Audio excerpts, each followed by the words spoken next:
Should I start? Yeah, we're good? Okay. Hello, good afternoon, everyone. Or, yes, it's afternoon, right? Yes. Hi, my name is Ideal, and I am with MARB Language Services here to fulfill PAMM's commitment to language justice. I'm here with my colleagues to interpret in Spanish and Creole. So depending on your preference, if you feel more comfortable in Spanish or Creole, we're going to be interpreting through these devices, and you could grab them upstairs, and you could listen simultaneously to the program in Spanish and Creole. And now we are going to share this information in Spanish and Creole for those speakers. Thank you so much and enjoy the program. Buenas tardes a todos. Mi nombre es Aidil, estoy aquí con MARB Language Services y estoy con mis colegas para cumplir con el compromiso de PAMM de justicia lingüística. Hoy vamos a ofrecer interpretación en español y criollo haitiano.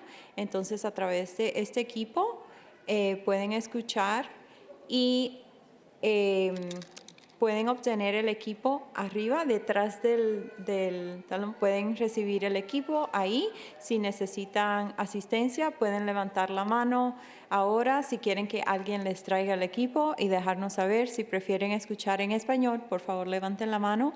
Si no pueden subir las escaleras o prefieren no hacerlo, y le traemos el equipo a ustedes. Van a poder escuchar a través de este equipo todo lo que se diga en tiempo real, simultáneamente a la vez que cuando el programa está sucediendo. Bueno, muchas gracias y que disfruten. Again, to reiterate, if anybody prefers to listen in Spanish or Creole, you can go upstairs or raise your hand, and we could bring you the equipment. It's right behind the curtain. There's someone with the equipment that is available. Thank you so much. Bonsoir tout le monde, non moi c'est Aline et jeudi avec collègue moyo avec MARB Language Services, nous pral offrir une interprétation simultanée de l'événement ça jeudi en créole haïtien. C'est pour nous supporter engagement pour justice linguistique que PAMM gagne dans tout programme que la offrir.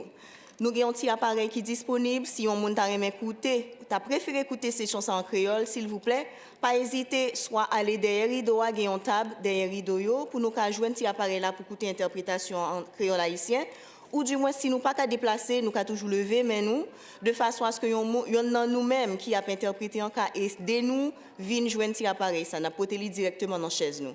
Merci du fait que nous avons supporté PAMM et bonne participation.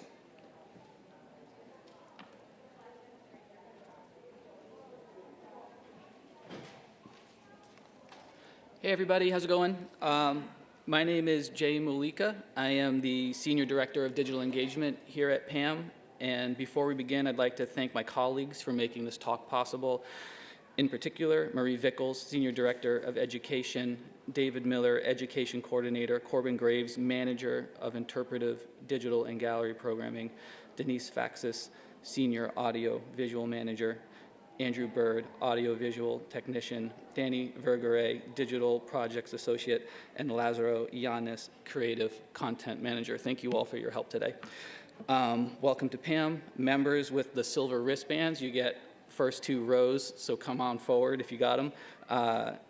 So in 2022, the Digital Engagement Department here at PAMM inaugurated a series of augmented reality commissions called New Realities. The intent for this series is to engage with new mediums in contemporary art using manageable and fun interactions while democratizing access to the art. New Realities is available on anybody's phone web browser by visiting ar.pam.org.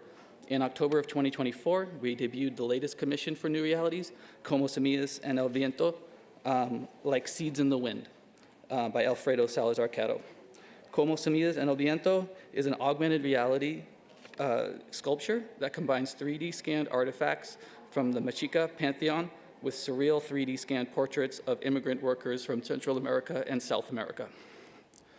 Featuring a poetry soundtrack inspired by each individual in the work, Como Semillas en el Viento serves as a homage to their stories, their lives, and their contributions to society. Through mixed reality portraiture, Salazar-Caro invites audiences to reflect on the humanity of groups who are often forced to hide in the shadows of society. Como Semillas en el Viento is accessible to global audiences for free of cost via PAMM's online gallery for augmented reality works. To interact with this work, audiences anywhere can open ar.pam.org and tap the screen to interact. Closed captions are available in English, Spanish, and Creole. About the artist. Alfredo Salazar-Caro is a creator and world builder living and working between Mexico City, New York City, and online. His works are an amalgamation of portraiture, installation, documentary video, mixed reality, social sculpture, and speculative architecture. Salazar-Caro is a co-creator and creative director of DMODA, the Digital Museum of Digital Art. Since 2015, DMODA has been a groundbreaking project that functions as a VR installation and exhibition platform dedicated to development of mixed reality art. His work has been exhibited globally. Notable exhibitions include Tribeca Film Festival, Dreamlands at Whitney Museum, the Ungerhompt Welt, Heck, Switzerland, SIGGRAPH Asia, and many more. His work can be seen in publications such as the New York Times, Leonardo, Cultured Magazine, Vice, and more. Please welcome Alfredo Salazar-Caro.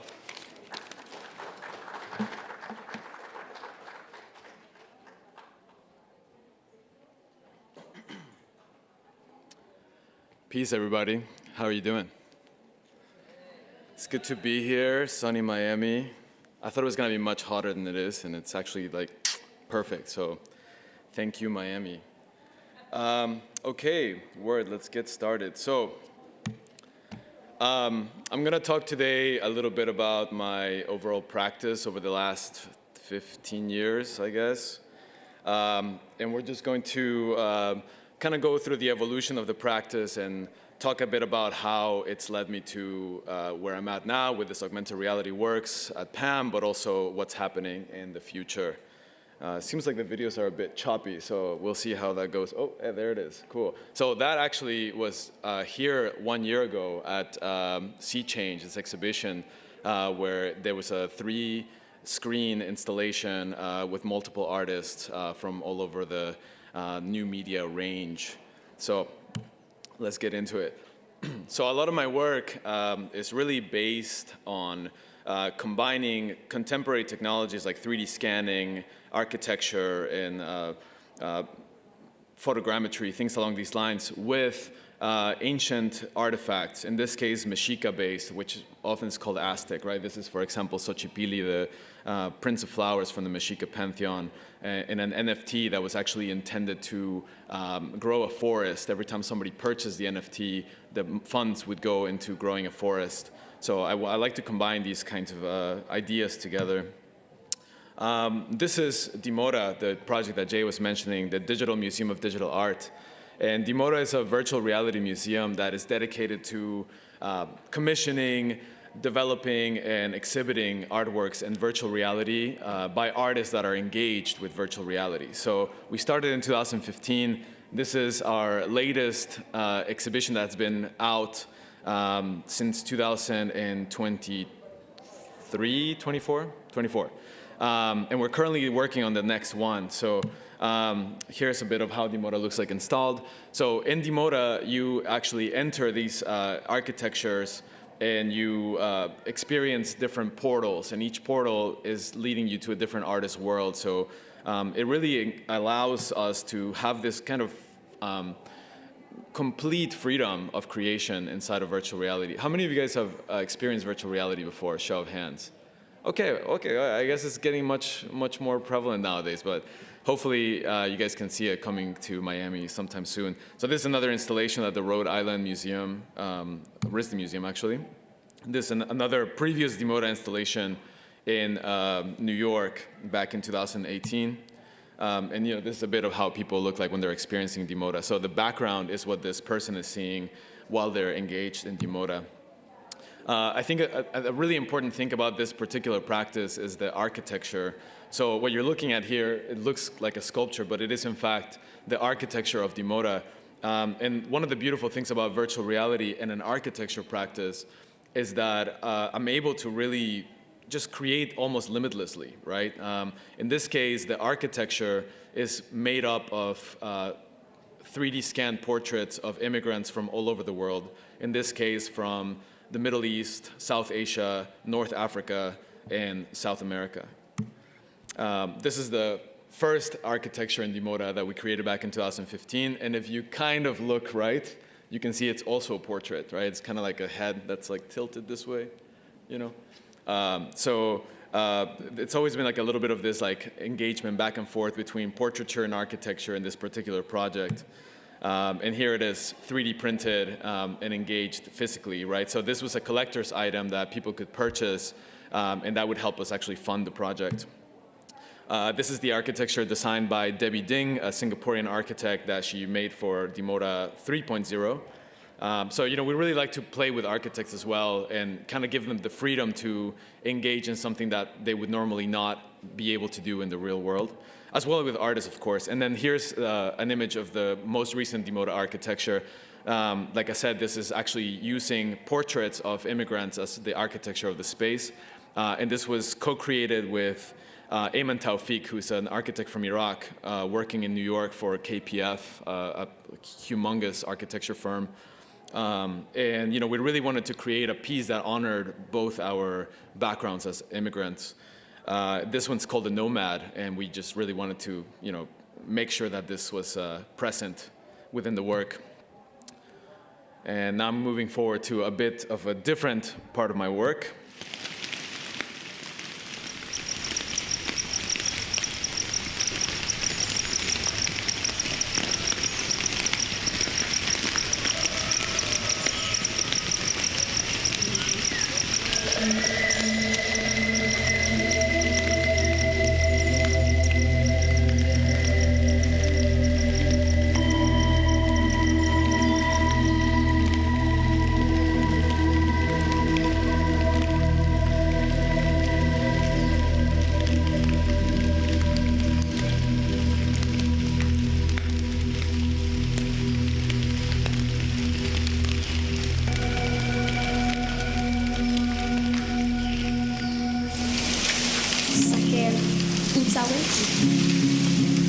I am Achik. I am the dreams and memories of all those before us who have crossed horizons, some so far away.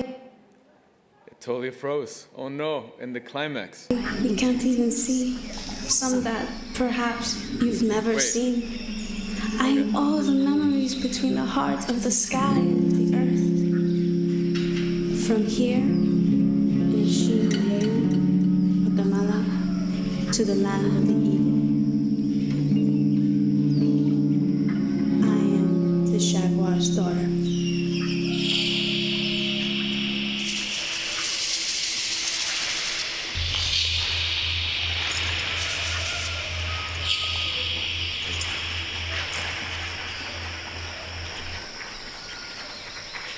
Thank you. So this is Dreams of the Jaguar's Daughter, which is a very personal project to me. This is a different side of my work. So for Dimoda, for example, I really work as a director of the project, right? And as well, a creative director, really, but more in a directorial role. With Dreams of the Jaguar's Daughter, this is, you know, my very personal project. And it's a three-part, a triptych of a surreal documentary that follows Achik, the spirit of a young immigrant, as she recalls her dreams and memories of her journey northwards, starting in Central America, Guatemala, Honduras specifically, and going through central Mexico and eventually into the US-Mexico border at the Arizona desert. So the first chapter was shown at the Tribeca Film Festival in 2019, and the next two episodes are actually currently in the works. I decided that I no longer care how long it's going to take me to finish them. I'm just gonna do it. So this is what it looks like on the inside. It's a virtual reality experience. In the Tribeca Film Festival, it showed us a 360 film, but it's actually a fully interactive piece where you can really engage in the history of the history of immigration from Central America, as well as individual people's stories by interacting with the space, and then with Achik, who is this character. Here's a little bit of behind the scenes in Guatemala, interviewing folks, 3D scanning them, hearing their stories. And this is a bit of what actually we encountered in this process. So me and a small team went down there to actually follow the migratory pattern all the way from, like I said, the Honduras, Guatemala border, Central America, all the way to the US by land. And along the way, this was in 2018, we accidentally intercepted one of the migrant caravans that were coming to the US. So without knowing, suddenly we were engaged with 14,000 people trying to cross the bridge between Guatemala and Mexico. And this is one of the drone shots that we took in that moment. So in the piece, Dreams of the Jaguar's Daughter, there's a combination between 3D scanned objects, artifacts, interviews, real footage, drone footage. So it's a bit of a virtual collage, if you will. And then this is also how the pieces were created. So for example, you can see on the right side, actually on the left side, this is an ancient Mayan artifact and the top of an urn of a priest, actually. And those small jaguars are actually where I took the face of the main character and manipulated it to turn it into a mask. And on the right side, you can see this is actually a bronze mask that now is an exhibition artifact. So it went from ancient artifact to digital artifact to physical artifact again. And this is also part of a lot of what I do in my practice. So you can see it here actually at the Museo Nacional de Arte de Guatemala, or the MUNAG. Just last year, we inaugurated this piece as an installation. So even though the piece premiered a while ago, it's still making some rounds. And that takes me to the work that we're engaging in now here at PAMM, which is very much related to this Dreams of the Jaguar's Daughter saga. Como Semillas en el Viento, or like Seeds in the Wind, is an artwork that, you know, like Dreams of the Jaguar's Daughter, I really like to think of it as a homage to the migrant, you know. As an immigrant, I feel like even though each individual story is unique, we have a common thread, and that is essentially the desire to live just healthy, decent lives. And that's what brings us here, right? I mean, Miami being like an enormous hub of immigration. So in this case, similar to Dreams of the Jaguar's Daughter, I'm taking 3D scanned portraits of a lot of folks that I met along this journey. I'm bringing them into this kind of half earth, half human formation, and I'm writing poems to talk about their stories. I really don't think of myself as a poet. I keep saying that, but I guess I keep doing it for some reason. So this is the piece that is currently on display at PAMM, at the PAMM TV or PAMM AR. What is the app called again? ar.pam.org. So you can go there and see it for yourself, whether you're here or anywhere else. And we are actually about to release 2 other ones. So this is the first one that came out. We actually showed it in Mexico City. Got a little stuck here. Any feedback over there? No? Well, we'll see what happens. But we showed it in Mexico City. Here it is. It was late last year, in October last year at MUTEC. You can see it here at this place called Estela de Luz. Oh my gosh, okay, one second. There we go. Computers, Art and technology. One more time. There it is. All right, this is good enough. There we go, perfect. This was the Estela de Luz in Mexico City, also the Centro de Cultura Digital in Mexico City. So this was the premiere of it, then it came to PAMM,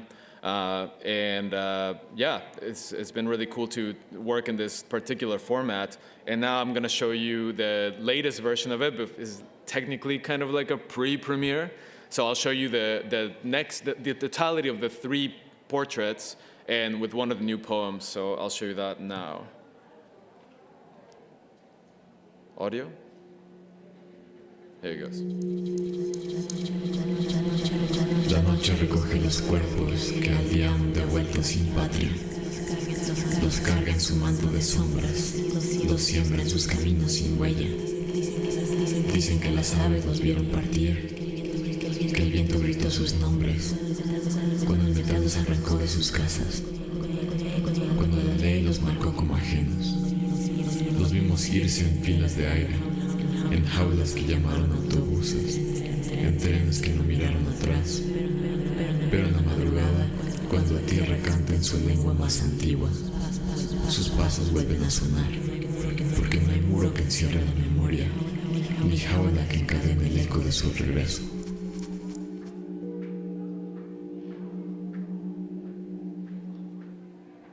So that's just a little preview of the new ones. Thank you. I'm a big fan of magic realism and surrealism, and I think that kind of comes across in all this work. I think that it's kind of for me, I think it's kind of a nice way to make the, how do you call this, the medicine go down a little bit easier, you know? These are really dense, really heavy topics, so for me, one of the ways that I engage with them is by, you know, making it into fantasies, but ultimately they're still talking about what's going on. So that's been a lot of the work that I've been engaged in, but now I want to talk to you guys about the next step of my work and my research over the last 3 years. And it's all about biocompatible architecture, which actually is all related to all these topics, but I'll kind of dive into it somewhat quickly. So biocompatible architecture it involves designing structures and spaces that harmonize with the natural environment, prioritizing well-being, and seek sustainable coexistence with living organisms without sacrificing the comforts of modern living.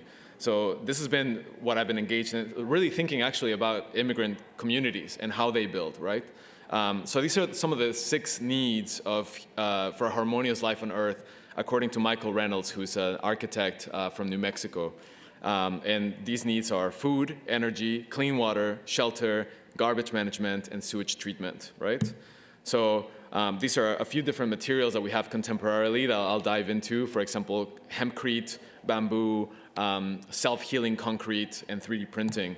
But I'll talk briefly about the history of biocompatible architecture. I'm a huge Dune nerd, and I remember hearing this in the movie. The Bene Gesserit said, "You cannot see the future without looking at the past." And I really believe that, right? So this, for example, is Qasr al-Farid, which is an enormous tomb built in the desert in Saudi Arabia in Al-Ula, which was created by the Nabatean civilization thousands of years back. This is Petra in Jordan, similarly, right? So this is entirely carved into the cliffs. So, you know, you cannot get more biocompatible than this, of course.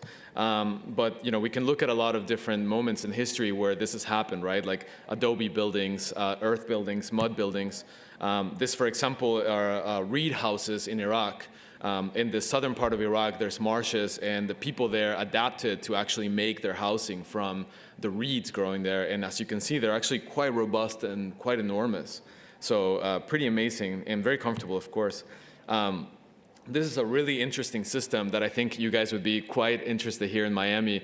It's called a badgir or barjil, which is essentially a wind tower that can take in wind passively and cool down a structure by about 20 degrees completely passively, right? So no need for AC. As you know, I can feel the AC right now. We can definitely be saving a little bit on our electric bill with these types of techniques that are hundreds, if not thousands of years old. You can see here how the system works. It's, of course, all physics, right? The hotter rises, cooler comes in. Very simple system. And in a place like, you know, the deserts of the Arabian region, I mean, you know, the temperatures can reach upwards to 40, 50 degrees Celsius, which I don't remember what that is in Fahrenheit, but it's hot. And it can cool it down quite passively. Also, this, I think, is a fascinating example. This is in Yemen, and they call this the Manhattan of the desert. And this is a 400-year-old city that is entirely built from mud. And of course, as you can see, these buildings have, let's say, 1, 2, 3, 4, 5, 6, 7, 8, 9, like 10 stories tall each. So, I mean, pretty amazing that you can actually create entire, like, you know, tall apartment buildings just from mud. Of course, this is a little bit more traditional. This is a Mayan house that people still live like this today. This is exactly how the Mayan people would build their houses, 500 years ago during the peak of the Mayan civilization. Of course, these are the houses for common everyday people, but these still stand. Many of them are, ancient, and they're able to exist in, harsh climates like rainforest and the jungle. Of course, these are even more ancient and more robust. These are pyramids in Tikal, I believe. I could be wrong about that. This is in Guatemala. I'm sorry? It is Tikal? Amazing.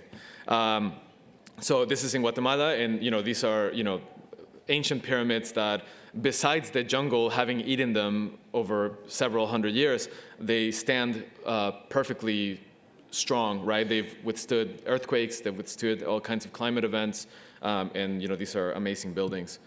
You can see here, these are LiDAR images from the Guatemalan jungle where they have discovered hundreds of buildings in recent years. So, of course, I can't go without mentioning my hometown. This is Teotihuacan in Mexico, another amazing pyramid that has stood the test of time, thousands of years old. So ancient, in fact, that the Mexica, also known as the Aztecs, came across these pyramids well after they were already vacated. So pretty amazing. And of course, this is what Mexico City, Mexico Tenochtitlan used to look like back in the 1500s. An amazing sustainable city in the middle of a lake, built entirely biocompatibly with local materials, sustaining at the time a larger population than London. So pretty remarkable. Now we're running out of water. This is the last living part of the lake, Lago de Texcoco in Mexico City. This is in Xochimilco, and you can still see some of the forms that they used to do agriculture here. It's still living, still sustainable, pretty remarkable. This is what a chinampa actually works like. So basically, these are man-made islands that are tied together with trees, and they actually create yields of, like agricultural yields that can go year-round. I mean, totally amazing system. We could be doing this today. Quite similar to a mangrove, actually, but a man-made one. And then these are some mud houses in Cameroon, I'm sorry. That, again, these are built in community. They're, I think, quite beautiful aesthetically. But, the amazing thing is that people build them and they maintain them over years, and they function really well for their climate. So that's another part of this concept, right, that things have to be adapted to climate. So here it is during the wet season. And then let's talk a bit about what's happening today. So today we have a lot of really interesting things. This is Terra, an Earth habitat that was originally designed for Mars. I believe the company is called Space Factory. I think they're out of New York. And of course, there's this race to build in Mars. And what I think is really funny is that people have realized, first, mud huts are actually a great idea. And two, that whatever we can build in Mars, we should really be building here, right? So terraforming is really the next level. This is some bamboo architecture from Colombia. Leo and I were talking about this yesterday. I don't remember the architect's name, but amazing, totally natural architecture, super sustainable. This is another amazing air conditioning system out of India using terracotta tubes and water. Very simple system, extremely effective. And then these are the bargeels that I showed you guys earlier, except that this is in the University of Qatar, and they're actually fully usable at a university level. So, this means that, a campus can be using this and actually having a cooler temperatures just by having this passive system contemporarily.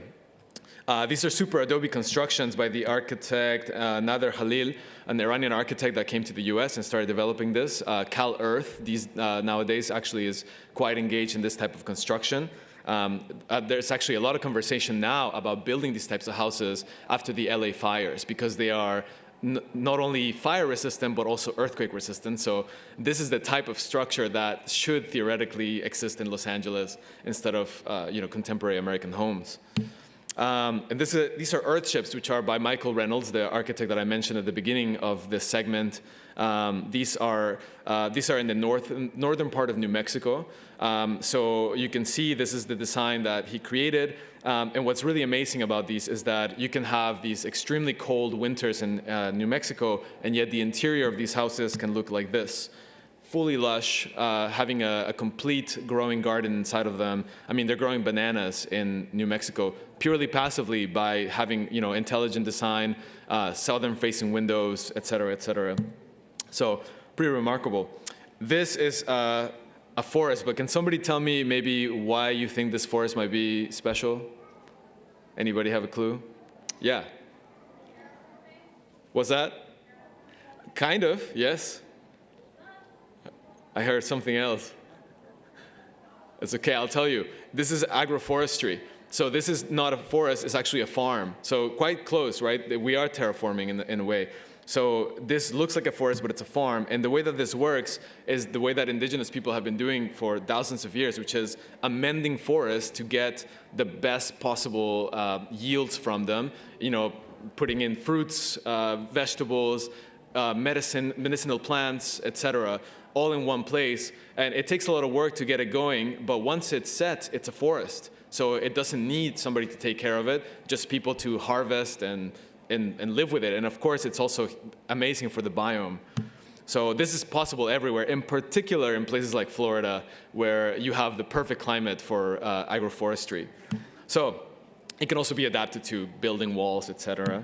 But let's get deeper into it. So these are 3D printed buildings, right? The one on the right is from WASP, which is an Italian company that's been really pushing for this construction. And on the left is actually a Dior store in Dubai that was created by WASP, 3D printed from local sand using additional sediments.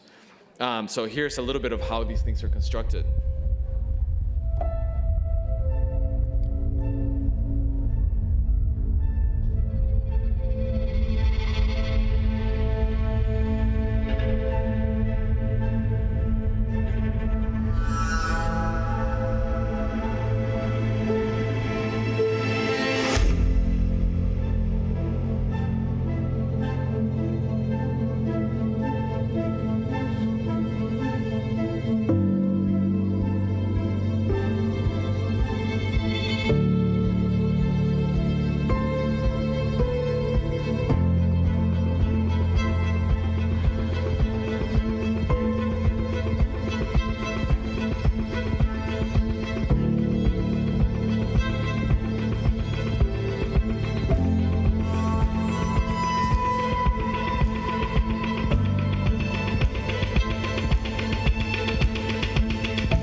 I'm such a nerd for these machines. I can't tell you how much I love those machines. So now we can 3D print a house in roughly 72 hours. Of course, it needs to dry, and then we add windows, doors, flooring, and roofing. But we can build an entire home in about 72 hours, entirely out of local earth, which is unbelievable. As you can see, also. These are remarkably strong, right? So they can definitely support any way that you want. This is one of the projects that I'm collaborating with in Mexico City with my colleague Eddie Barba Tercero, who is 3D printing bricks from eggshells, which of course here in America is like gold, but in Mexico we still have good eggs. And we use them to make bricks now, which is pretty remarkable.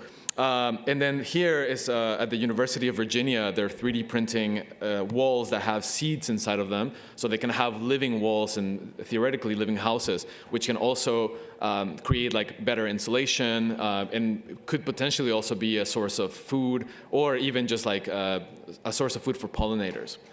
So this is what's happening, and this is actually my latest work.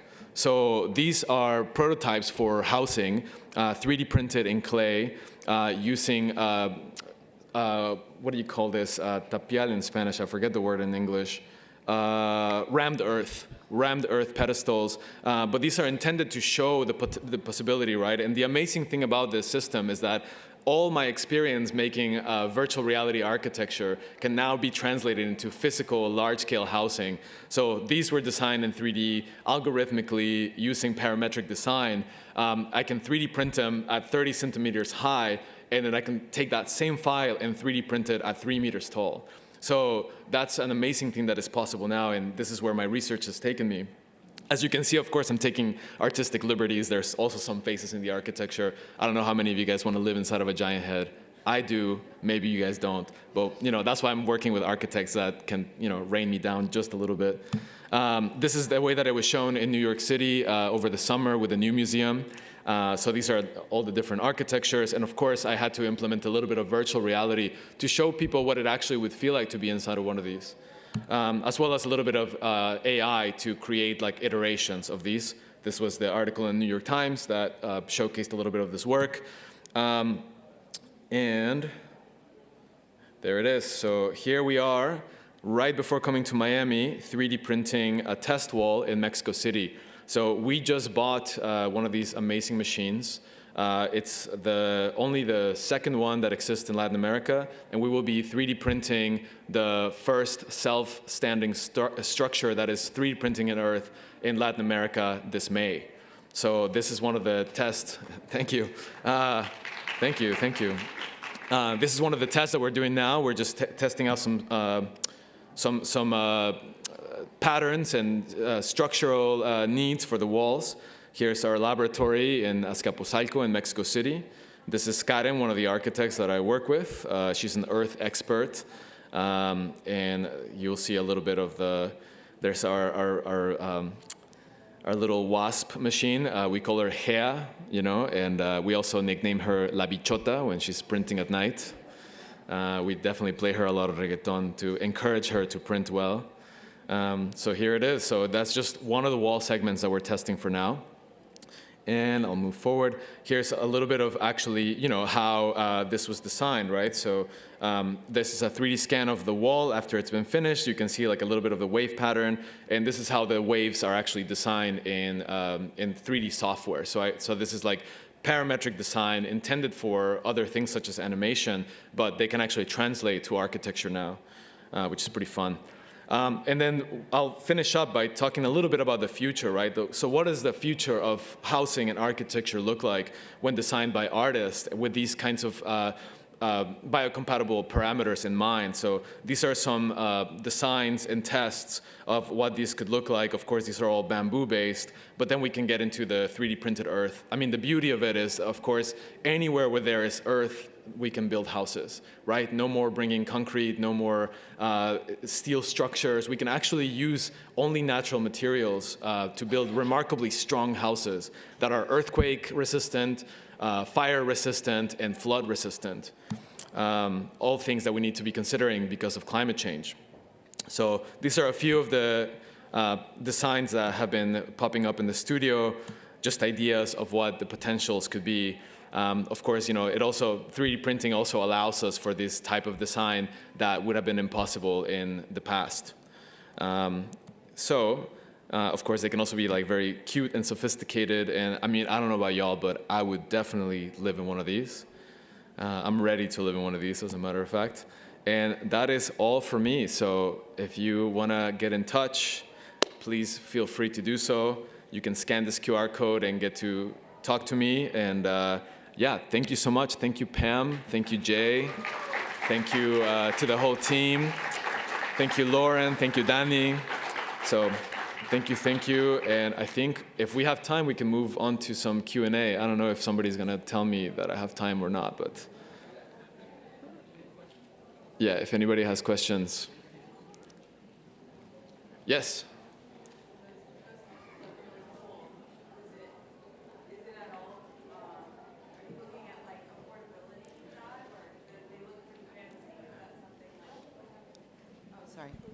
Hi.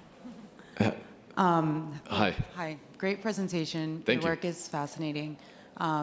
Very cool that you were in New Ink. Oh, yeah. And Yeah, the last examples of the houses that you showed that you would like to live in, they look really cool, but yeah.